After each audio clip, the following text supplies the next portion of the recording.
আজ আমরা ধান ক্ষেতের আঁকাবাঁকা আর ইট ভাটার ধুলোবালির রাস্তা পেরিয়ে যাচ্ছি সময়ের খুব পুরনো একটা সাক্ষীর কাছে, যার বয়স কারোরই জানা নেই। কেউ বলছে 150, কেউ বলছে 200, কেউ বা আবার 300। শোনা যায় প্রায় 150 বছর আগে অরেন সাহা নামের এক সাহা এখানে ব্যবসা করতে এসে বসতি করেছিলেন। তার ছেলে ধীরেন সাহা, ক্ষিতীশ সাহা আর নগেন্দ্র সাহা, তারা এখানেই জন্মেছিলেন, এই মাটিতেই জীবন গড়েছিলেন। একসময় এই জায়গা ছিল মানুষের কোলাহলে ভরা। কৃষকরা ধান কেটে এই গাছের নিচেই ধান মাড়াইয়ের সমস্ত কাজ করতেন। কেউ বা গাছের নিচে বসে বিশ্রাম নিতেন।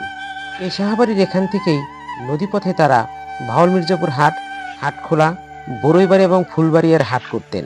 সময় বদলেছে, দেশভাগের পর একে একে সবকিছু বিক্রি করে সায়রা চলে গেছেন দূরে কোথাও।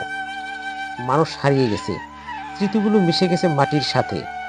এত বছর পরেও কালের সাক্ষী হয়ে প্রায় 1.5 থেকে 2 বিঘা জমির উপর নীরবে দাঁড়িয়ে আছে শুধু বিশাল এই বটগাছটি।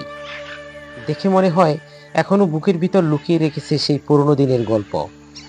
এই গাছ নিয়ে অনেক ভুতুরে গল্প থাকলেও এটা ভয়ের না, এটা ইতিহাসের নিঃশব্দ স্মৃতি।